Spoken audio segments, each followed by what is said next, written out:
언니, 왜 그렇게 예민하게 반응해? 이 새벽에 잠 깨우지 말고 그냥 자자.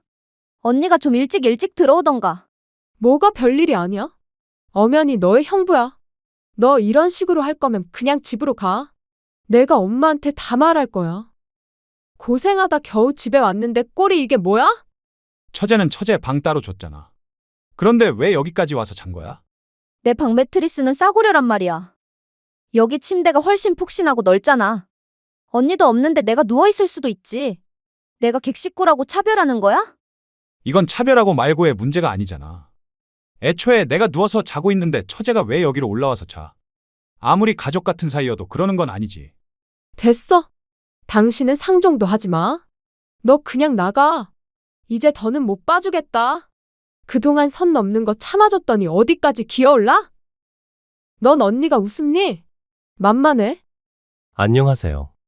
저는 이제 마흔이 코앞에 다가온 남자입니다. 저는 몇 년 전 결혼을 했다가 크게 실패를 했었는데요. 그때는 저를 속인 사람들이 너무 밉고 거기에 속아 넘어갔던 제 자신이 너무 원망스럽고 한심스러웠습니다. 하지만 이제 시간이 지나고 생각을 해보니까 제 탓을 할 게 하나도 없더라고요.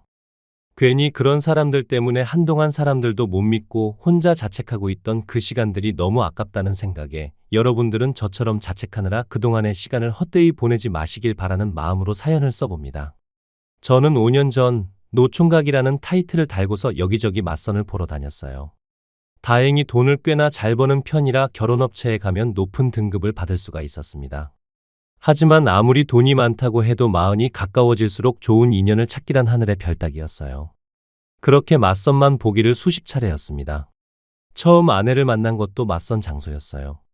하지만 특이한 점은 아내가 맞선 상대는 아니었다는 거였죠. 이상하게 저와 매칭되시는 분들은 저와 취미가 맞지 않거나 외모가 제 스타일이 아니었어요. 외모가 제 스타일이셔서 이야기를 하다 보면 서로 관심사가 공통된 부분이 없으니 대화가 몇 번 이어지지도 않았고 외모가 제 스타일이 아니면 저도 딱히 잘해보고 싶다는 생각이 안 들더라고요. 그런데 그날은 유독 그분이랑 대화 코드도 안 맞고 모든 게 마음에 들지 않았었습니다. 이야기를 하는데 자기가 관심 없는 이야기라며 제 말을 툭툭 끊어버리고 심지어 대놓고 얼마나 버시냐면서 물어보셨었죠. 그분도 나름 전문직이셔서 자기만의 프라이드가 상당히 강하시더라고요. 그러다 보니 어떻게든 손해보는 장사를 하지 않으려고 하셨습니다.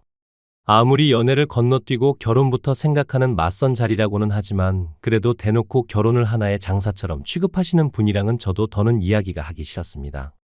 그래서 저도 모르게 할 말이 없어서 말도 제대로 안 하니까 그 여자분도 자존심이 상했었는지 더는 할 이야기가 없을 것 같다면서 자리에 앉은 지 30분도 채 지나지 않아서 일어나시더라고요. 저는 그분을 잡지도 않고 잘 가시라며 의례적인 인사를 건넸고 괜히 그분과 엘리베이터도 함께 타고 싶지 않아서 저는 더 앉아있다가 가겠다고 했어요. 먼저 그 여자를 보내고 혼자 그 넓은 테이블에 앉아있는데 매니저가 저에게로 오더라고요. 그러고서는 서비스를 하면서 작은 디저트를 내놓았습니다. 안녕하세요, 손님. 여기 서비스예요. 편하게 이용하시고 다음에도 또 저희 매장 이용해주세요. 아니, 커피 2잔 시켰는데 무슨 서비스예요? 이게 이번에 새로 출시한 디저트라서요. 랜덤으로 각 테이블에 신메뉴 서비스 드리고 있어요. 맛있게 드세요. 네, 감사합니다. 그리고 주위 테이블을 둘러보니 그 말은 진짜인지 각 테이블에 조그만 디저트가 하나씩 있더라고요. 괜히 머쓱해져서 감사하다는 말을 하고 혼자 디저트를 뒤적거리다가 결국에는 안 먹고 나왔습니다. 계산을 하려는데 디저트를 건넨 매니저가 먼저 말을 걸더라고요. 손님, 저희 매장 자주 이용하시죠? 그런데 그동안 쿠폰을 안 찍으셨더라고요. 이러면 안 되긴 하는데 여기 제가 기억나는 횟수만 일단 도장 찍어놨어요. 그렇게 말하면서 저에게 도장이 가득 채워진 쿠폰을 여러 개를 내미는 겁니다. 저는 당황스러워서 필요 없다고 거절하려는데 막무가내로 그걸 카드와 같이 제 손에 쥐어주더라고요. 얼떨결에 쿠폰을 받아서 다시 돌려주지도 못해서 그냥 감사하다고 인사를 하고는 가게를 나왔습니다. 그리고 밖에 나와서 그냥 쿠폰을 버리려고 보는데 쿠폰의 앞면에 메시지와 번호가 적혀 있더라고요. 그 매니저는 자기 번호를 써놓고 연락 달라는 문구를 적어놓고 저에게 그 쿠폰을 준 거였습니다. 처음엔 어처구니가 없어서 그냥 버려버릴까 했었는데 아무래도 남의 번호가 적힌 걸 그냥 아무데나 버리긴 꺼려져서 집에 가서 버려야겠다는 생각으로 일단은 집으로 돌아왔습니다. 그런데 집에 가서 보니 제 명함 지갑을 두고 왔더라고요. 제가 사업을 하는 사람이라 여기저기 명함을 드릴 일이 많아서 꼭 들고 다니는데 그때도 처음 인사를 하면서 명함을 드린다고 꺼내놓고는 깜빡하고 두고 온 것이었습니다. 제 명함이야 다시 파면 되지만 몇몇 거래를 안 한 거래처 명함들도 있어서 꼭 찾아야 했습니다. 그래서 급하게 가게로 전화를 걸어보니 바쁜지 몇 번을 걸어도 전화를 안 받더라고요. 그래서 다급한 마음에 저에게 번호를 준 직원에게 전화를 걸었고 그 매니저는 그 사이에 퇴근이라도 했는지 제 전화를 금방 받았습니다. 여보세요. 아까 가게 직원분 맞으시죠? 네, 안녕하세요. 이렇게 빨리 전화 주실 줄은 몰랐는데. 그게 다른 게 아니라요. 혹시 가게에 명함지가 분실물 없었나요? 그게 저한테 중요한 거라 꼭 찾아야 되거든요. 글쎄요. 저도 손님 나가시고 바로 퇴근을 해버려서요. 가게는 전화 안 받던가요? 네, 바쁜지 몇 번을 걸어도 안 받더라고요. 그러시면 제가 어차피 아직 매장 근처니까 제가 가서 확인해 드릴게요. 다행히 가게 소파에 끼어서 아무도 발견하지 못하고 있었던 제 명함 지갑은 되찾을 수가 있었고 한시름 마음이 놓이고 나니 그 직원에게 미안한 마음이 들기 시작하더라고요. 이미 퇴근까지 한 사람을 다시 출근하게 한 거나 마찬가지였으니까요. 미안한 마음에 사례라도 하겠다고 하니까 냉큼 밥을 사달라고 하시더라고요. 살해하겠다고 했으니까 그걸 싫다고 할 수도 없어서 약속을 잡았습니다. 그런데 매번 가게에서만 마주치다가 밖에서 작정하고 꾸민 모습을 보니 너무 예쁘더라고요. 왜 그동안 그렇게 예쁜 모습을 못 알아봤나 싶을 정도였습니다. 그날 대화를 하는데 정말 오랜만에 여자랑 웃으면서 이야기를 했어요. 저랑 관심사며 취미도 다양하게 비슷하더라고요. 저는 활발하게 움직이는 걸 좋아하는 성격이라서 혼자 뭔가를 계속하는데 목공도 배우고 직접 의자나 테이블 같은 걸 만드는 걸 참 좋아하거든요. 그런데 그분은 집 인테리어에 관심이 있어서 간단하게 붙이는 벽지도 직접 붙이고 조명이나 예쁜 소품들로 집을 꾸미시는 걸 좋아한다고 하시더라고요. 매번 업체에서 등급을 매겨 저랑 비슷한 수준의 여자를 소개해 주니까 늘 계산적인 만남에 저도 모르게 이것저것 재고는 했었는데 그런 것 없이 만나서 이야기를 하니까 저도 편하게 시간을 보낼 수가 있었습니다.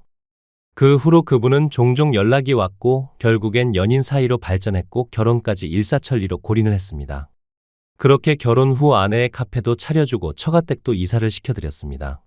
장모님이 혼자서 두 자매를 키우셨는데 작은 투룸 월세에서 살고 계시더라고요. 마침 제가 가진 아파트에 세입자들이 나간다고 하길래 장모님께 공짜로 살게 해드렸습니다.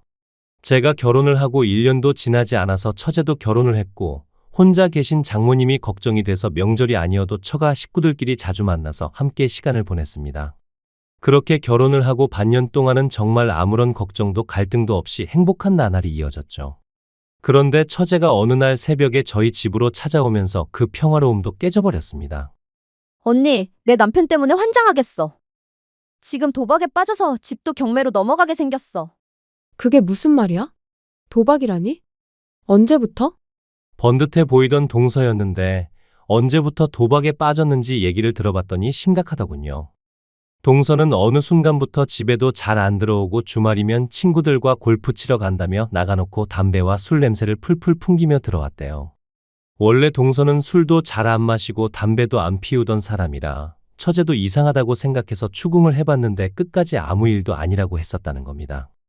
그래서 처제도 이제 어떻게 된 일인가 고민하고 있었는데 순식간에 집에 빨간 딱지가 붙었다고 합니다. 알고 보니 이미 두 사람이 결혼할 때쯤부터 도박에 손을 대기 시작했고 멀쩡하게 번 돈을 죄다 도박에 쓰면서 결혼 후 생활비부터는 다 마이너스였어요. 처제는 아무것도 모르다가 압류까지 당하고 나서야 그런 사실을 알게 된 거였고요. 그때가 결혼한 지 1년도 지나지 않았을 때였습니다.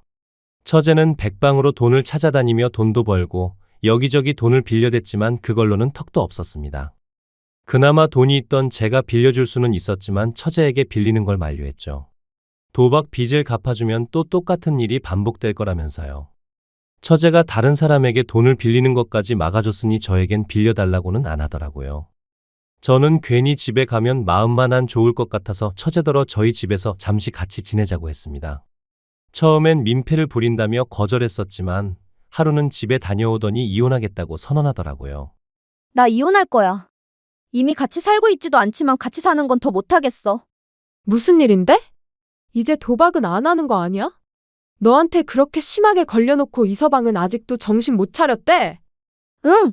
이제는 아예 집에서 도박판을 벌이고 있더라고. 빨간 딱지 정도면 다행이지. 아예 집이고 뭐고 싹 다 날아가게 생겼어. 집에서까지 도박을 한다고? 차라리 경찰을 부르지 그랬어. 경찰 불러도 그때뿐이죠. 어차피 금방 다시 나오면 똑같을 거려. 해봤자 뭐해요. 그 이후로 처제는 아예 저희 집에서 살았고 동서는 그런 처제를 찾지도 않았습니다. 결국에는 처제도 더는 상황이 나아질 것 같지 않다며 결혼한 지 딱 1년 만에 이혼을 했습니다. 하지만 장모님이 아시면 말도 없이 이혼했다면서 혼날까봐 이혼 사실을 숨기고 그 후로는 당분간만 지내기로 하고는 저희 집에서 지냈습니다. 장모님이 이혼한 걸 모르시니 처가로 들어가라고 할 수도 없는 노릇이었으니까요. 그래도 처제와 사이도 좋은 편이어서 셋이서 친구처럼 지냈습니다. 그런데 문제는 처제와 사이가 가까워져도 너무 가까워진 게 문제였습니다. 아내가 없을 때면 그냥 오빠라고 부르면서 팔짱을 끼기도 하고 제가 출근할 때 아내가 뽀뽀를 해주면 자기도 보고 있다가 똑같이 하려고 하는 장난을 치는 바람에 놀라서 다급하게 현관문을 벗어난 게 하루 이틀이 아니었습니다. 처음에는 장난인 걸 알고 있으니까 저도 웃으면서 안 된다고 했었지만 갈수록 그 정도를 모르고 점점 더 심해져서 장난 수준을 넘어가는 행동들도 몇 차례 있었습니다. 그중 예로 들자면 하루는 제가 씻고 수건을 깜빡하고 안 가져와서 아내에게 가져다 달라고 했어요. 그런데 아내가 잠깐 밖에 나갔었는지 처제가 수건을 가져다 주면서 문틈 사이로 제 손을 잡더니 놔주질 않는 겁니다. 뭐 하는 거야, 처제? 이렇게 문 계속 열어놓고 있으면 추워. 수건을 줬으면 물기는 닦게 해줘야 될 거 아니야? 손 하나 남았잖아요. 하나 남은 걸로 닦고 나와요. 옷도 입어야지. 이러고 어떻게 옷을 입어? 왜요? 안 입고 나와도 괜찮아요. 가족끼리 뭐 어때요? 그렇게 한참의 실랑이를 벌이다 제가 점점 짜증이 섞인 투로 이야기하자 그제서야 알겠다며 제 손을 놔줬습니다. 그것뿐만이 아니라 제가 주방에 있으면 백허그를 하는 건 물론이고 제가 소파에 앉아 있으면 무릎 베개를 해달라며 제 무릎 위에 머리를 대기도 했습니다. 처음엔 아내도 아무것도 모르고 그냥 장난인 줄 알고 넘어갔었어요. 그런데 날이 갈수록 아내 앞에서도 심해지니 점점 아내도 기분이 나빠 보였죠. 하루는 아내의 카페 직원이 일이 생겨서 아내가 하루 종일 혼자 카페를 봐야 했었습니다. 저는 아내를 기다리다가 안방에서 그만 잠이 들어버렸고 잠결에 제 옆에 누군가 누워있는 것 같아 아내인 줄 알고 팔베개를 해주고 잠에 들었습니다. 그런데 그날 새벽 저를 깨운 건 다름 아닌 아내의 호통 소리였죠. 화들짝 놀라서 눈을 뜨니 아내가 침대 옆에 서서 저를 내려다보고 있었습니다. 제가 뭘 잘못했나 하는 생각과 동시에 제게 팔베개를 하고 자고 있는 처제를 발견했죠. 저는 깜짝 놀라서 처제를 밀쳐냈어요. 제가 밀어내니 처제도 그제서야 잠에서 깨더라고요. 언니, 아직 해도 안 떴는데 왜 소리를 질러? 여보, 이거 오해인 거 알지? 처제가 왜 우리 안방에 들어와 있는지 모르겠는데 진짜로 아무 일 없었어. 지금 이렇게 옷도 다 입고 잠들었는데 무슨 일이 있었겠어? 지금 무슨 일이 있었는지 없었는지가 중요해? 지금 이 꼬락서니를 보고 아무런 생각이 없게 생겼어? 언니, 왜 그렇게 예민하게 반응해? 이 새벽에 잠 깨우지 말고 그냥 자자. 언니가 좀 일찍 들어오던가.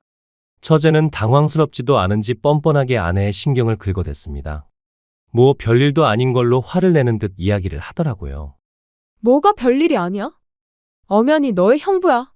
너 이런 식으로 할 거면 그냥 집으로 가. 내가 엄마한테 다 말할 거야. 고생하다 겨우 집에 왔는데 꼴이 이게 뭐야? 아내는 카페 마감할 때쯤 술에 취한 진상 손님들이 카페에서 시비가 붙는 바람에 결국엔 경찰까지 부르고 가게 정리까지 하고 오느라 늦은 거였는데 그렇게 고생을 하고 왔더니 저와 처제가 나란히 누워서 자고 있었으니 당연히 화가 날 만했습니다. 아무리 가족이어도 지켜야 할 부분은 있으니까요. 처제는 처제 방 따로 줬잖아. 그런데 왜 여기까지 와서 잔 거야? 내 방 매트리스는 싸구려란 말이야. 여기 침대가 훨씬 푹신하고 넓잖아. 언니도 없는데 내가 누워있을 수도 있지. 내가 객식구라고 차별하는 거야? 이건 차별하고 말고의 문제가 아니잖아. 애초에 내가 누워서 자고 있는데 처제가 왜 여기로 올라와서 자. 아무리 가족 같은 사이여도 그러는 건 아니지. 됐어. 당신은 상종도 하지 마. 너 그냥 나가. 이제 더는 못 봐주겠다. 그동안 선 넘는 거 참아줬더니 어디까지 기어올라? 넌 언니가 웃음니? 만만해. 아내는 그동안 화가 많이 쌓였는지 엄청 화를 냈습니다. 아내와 만난 이후로 그렇게까지 화를 내는 모습은 그날 처음 봤죠. 그런데 그것도 잠시 처제의 폭탄 발언에 순식간에 방은 싸늘해졌습니다. 왜? 언니도 내 남편이랑 잤잖아. 아니야? 무슨 소리를 하는 거야? 아직 잠이 덜 깼어? 알고 보니 처제가 결혼을 하기 전부터 아내는 동서와 바람을 피우고 있었습니다. 아내는 저와 결혼한 후 제 돈으로 도박을 했었는데 그 도박판에서 만난 게 처제의 남편이었죠. 그렇게 만난 두 사람은 몰래 바람을 피우면서 저와 처제 몰래 스릴을 즐겼고 결국엔 처제가 두 사람의 불륜 현장을 잡아내고야 말았던 겁니다. 처제는 배신감에 언니도 남편도 너무 싫었지만 그래도 가족을 끊을 순 없는 인연이니 남편과 이혼만 하고 언니가 그 불륜 상대라는 걸 알고 있다는 걸 알리지 않고 있었습니다. 괜히 가족과 사이가 멀어질까봐 배려한 거였는데 자기는 아예 바람을 피웠으면서 자기가 당하니 기분 나빠하는 꼴이 처제는 어이가 없었던 거였죠. 대놓고 복수하진 못하고 그냥 신경만 조금 긁으려는 것뿐이었는데 그런 엄청난 사실을 알고 있으면서 어떻게 아무렇지 않게 있을 수가 있겠어요. 결국엔 처제도 얼마 참지 못하고 알고 있던 사실들을 내뱉어버린 거였습니다. 그동안 형부랑 나 속이고 내 전 남편 만나고 다녔던 거 다 알아. 그 사람 입으로 직접 들었으니까. 내가 이혼하고도 만나나 싶어서 사람 붙였더니 아직도 만나고 다니더라? 뭐라고?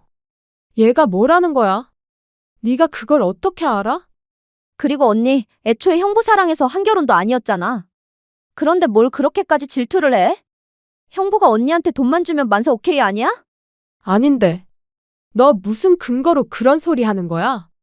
엄마가 언니를 얼마나 끔찍하게 아끼는지 뻔히 아는데 처음 보는 형부는 두 손 들고 환영했으니까 이미 검증도 다 됐다는 거 아니겠어? 엄마가 언제 그렇게 너희 형부를 두 손 들고 환영했다고 그래? 두 사람 이야기하는 거 다 들었어. 엄마 회사에서 형부 정보 빼돌려서 언니한테 준 거잖아. 내가 아무것도 모를 줄 알았어? 둘 다 제정신 아니야. 형부 가지고 논 거잖아. 사실 장모님은 제가 가입한 결혼 업체의 커플 매니저로 일하셨었는데 제 가입 정보에 적힌 연봉을 보고 자기 딸이랑 연결시키려고 꼼수를 쓴 거였습니다. 그래서 유난히 저랑 안 맞는 여성분을 골라서 제 맞선에 내보내고 자기 딸이 일하는 호텔 카페로 접선 장소로 잡은 거였죠. 호시탐탐 아내는 저를 꼬실 기회를 노리고 있었고 꼼짝없이 거기에 걸려든 거였습니다. 모든 사실을 들었는데도 사실 믿기지가 않았어요. 아무리 사람마다 결혼하는데 중점을 두는 곳이 다르다고 하더라도 마냥 돈만 보고 이렇게 계획적으로 접근해서 결혼까지 하는 게 흔한 일인가요? 결혼 업체 측으로 소송을 하려고 해도 이미 장모님은 저와 아내가 결혼도 하기 전에 그만두셨고 회사 입장에서는 딱히 할 수 있는 조치도 없을 테니 답답할 노릇이었죠. 솔직히 언니, 도박할 돈 때문에 형부랑 결혼한 거면서 뭘 그렇게 화를 내? 왜? 언니가 남의 가정 깨뜨릴 땐 괜찮고 남이 언니 가정 부수는 건 싫어? 대체 내가 언제 바람을 피우고 언제 도박을 했다는 거야? 증거 있어? 당연히 있지. 언니, 요즘에도 내 전 남편 만나서 같이 도박하러 다니더라. 뭐 같이 사기라도 치려고 다니는 거야? 그렇게 해서 좀 벌긴 했고? 잠깐만, 도박이라니. 그건 또 무슨 소리야? 그러면서 처제는 당당하게 일주일 전에 찍힌 영상을 보여줬습니다. 누가 봐도 제 아내와 동서였고 두 사람은 다정하게 팔짱도 끼고 심지어 길거리에서 껴안고 난리를 부렸더라고요. 당신, 이거 뭐야? 이 영상 사실이야? 저렇게 당당하게 불륜을 저지르는데 저만 모르고 있었던 것도 어이가 없었죠. 처제 이야기를 들어보니 처음엔 동서도 그렇게까지 도박 중독은 아니었다고 합니다. 결혼할 때까진 그냥 가끔 친구들과 잠깐씩 하는 게임 수준이었으니까요. 그런데 결혼을 하고 나서 본격적으로 제 아내가 동서를 데리고 도박을 알려줬습니다. 두 사람이 눈이 맞아서 바람을 피우며 아내는 도박을 하러 동서와 함께 다녔고 그러니 동서도 결혼 후 벌어오는 돈을 족족 도박에 쏟아붓고 생활비는 마이너스에 대출도 정도를 넘어서서 이자조차 제대로 못 낼 정도였던 겁니다. 아내는 제가 주는 돈이 한계가 있으니 매번 조금씩 동서에게 빌렸었고 동서도 돈이 급해지니 아내에게 빌린 돈을 갚으라고 했었지만 아내는 돈이 없다면서 배째라는 식으로 돈도 안 갚은 거였습니다.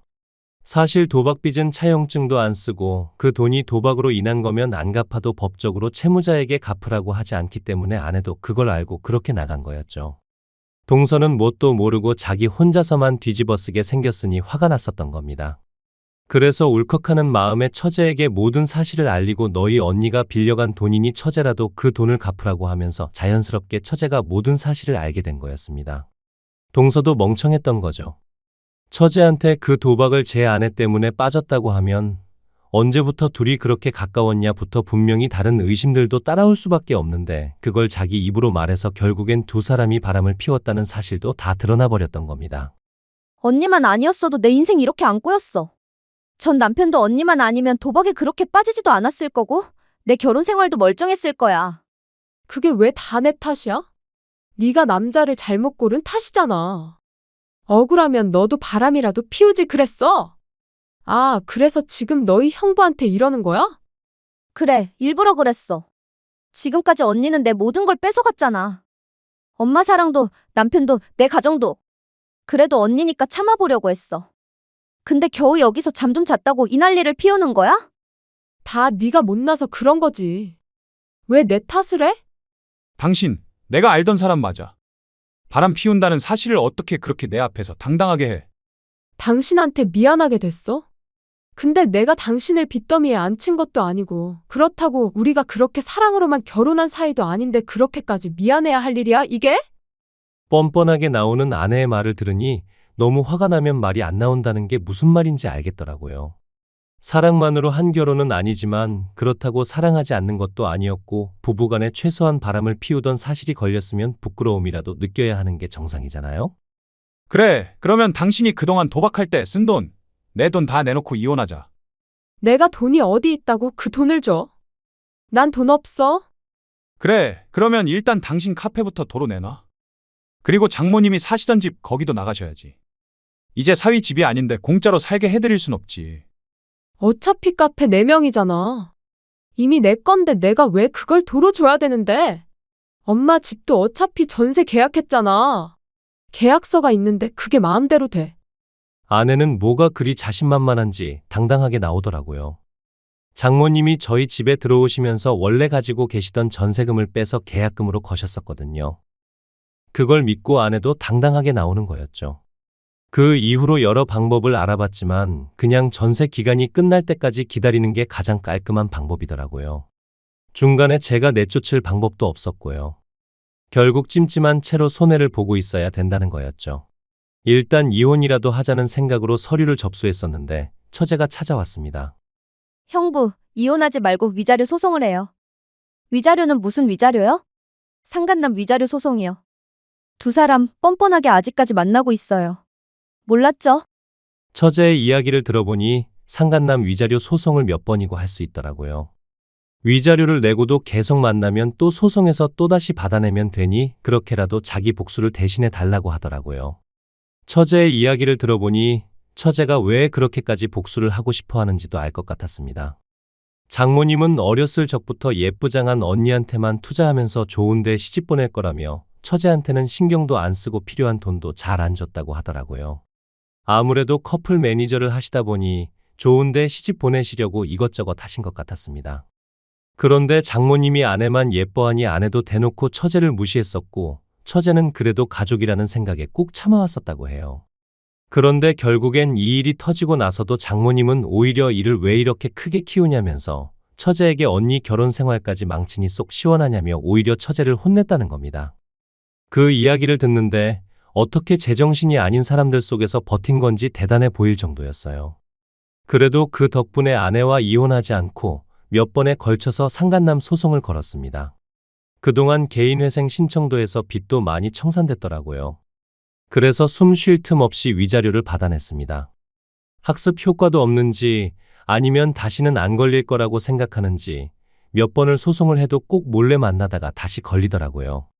한때 동서였던 그 인간도 참 그동안 그 여자한테 뜯긴 돈이 얼만데 아직도 만나고 있는 걸 보니 그냥 끼리끼리 잘 만났다 싶었습니다. 그렇게 몇 번에 걸쳐서 위자료를 뜯어내고 전세 계약 기간의 만료가 다가오자 저도 이혼을 준비했습니다. 문제는 아내 명의의 상가가 문제였었죠. 다행히 건물 계약을 할 때 제 통장에서 이체를 했었고 그걸 증거로 상가가 제 돈이라는 걸 증명했습니다. 거기다 아내가 그동안 불륜을 저지른 것부터 도박을 했던 것까지 하나하나 따지고 보니 재산 분할은커녕 아내가 저에게 위자료를 줘야 되더라고요. 결국엔 아내는 저에게 있는 돈을 탈탈 털어서 위자료를 줘야 했고 순식간에 아무것도 없이 길바닥에 나앉아야만 했습니다. 그동안 아내는 카페 안에 있는 작은 휴게실에서 자고 먹고 생활했었나 보더라고요. 그런데 그것마저 빼앗겨 버리니 자신만만하던 태도도 순식간에 180도 바뀌었습니다. 아무리 그래도 이건 아니지. 꼭 이렇게까지 해야 해? 뻔뻔한 것도 정도가 있어야지. 그동안 가게 안 뺏고 있어준 것만으로도 감사해야지. 간통죄 폐지만 아니었어도 콩밥이나 먹게 하는 건데. 그동안은 이혼도 안 하고 살았잖아. 그냥 이혼하지 말고 이대로 살자. 누구 좋으라고 그래? 그동안 봐줬었는데 넌 왜 학습 능력이 없니? 내가 그 카페를 순순히 넘겨줄 줄 알았어? 멍청하긴. 다시는 보지 말자. 카페마저 빼앗기면 더는 도박이 문제가 아니라 정말 먹고 사는 게 문제일 테니까요. 하지만 이제 그런 것도 제 할 바가 아니니 제 바지 가랑이를 붙잡고 늘어지는 아내를 밀어냈습니다. 처제는 이혼을 하고 난 후로도 종종 연락을 하긴 하는데 동서와 전아내는 결국엔 둘 다 돈이 없으니 이제는 만나지도 않는다고 하더라고요. 정말 그 이야기를 들으니 우습기 짝이 없었습니다. 만나면 안 될 사이일 땐 그렇게 만나대더니 결국엔 서로가 서로에게 빨대만 꽂으려고 했던 거죠. 동서도 아내가 카페는 안 뺏길 거라며 호언장담을 하는 말을 철석같이 믿고 있었다가 결국엔 다 빼앗기고 위자료까지 줘야 한다는 소리를 들으니 더는 빼먹을 것도 없다 싶어서 뒤도 안 돌아보고 그 관계를 정리했다더라고요. 고작 저렇게 될 관계에 인연이나 소송을 하면서 시간을 허비한 게 아깝기도 합니다. 이제는 아쉬운 마음이 생겼는지 아내가 틈만 나면 저에게 돈을 빌려달라고 연락이 오더라고요. 전화를 받으면 자기가 쫓기고 있어서 그런데 얼른 1,000만 원만 보내달라는 말을 하는데 제가 그걸 왜 보내주겠습니까? 그냥 어디로 보내면 되냐며 물어만 보고 안 보내고 있습니다. 분명 도박하다 진 빚일 텐데 그걸 또 뻔뻔하게 저한테 연락하는 꼴도 우습습니다. 매번 공중전화로 전화를 걸어와서 차단도 못 해놓긴 하지만 이제는 지난 날은 다 잊고 새롭게 출발해 보려고 합니다. 도박이나 불륜은 먼 이야기인 줄로만 알았는데 이렇게 제가 겪으니 배신감에 치가 떨립니다. 복수를 하는 것도 중요하지만 앞으로의 제 시간을 복수에 더 허비하지 않으려고요. 지금까지 제 이야기를 들어주셔서 감사드립니다.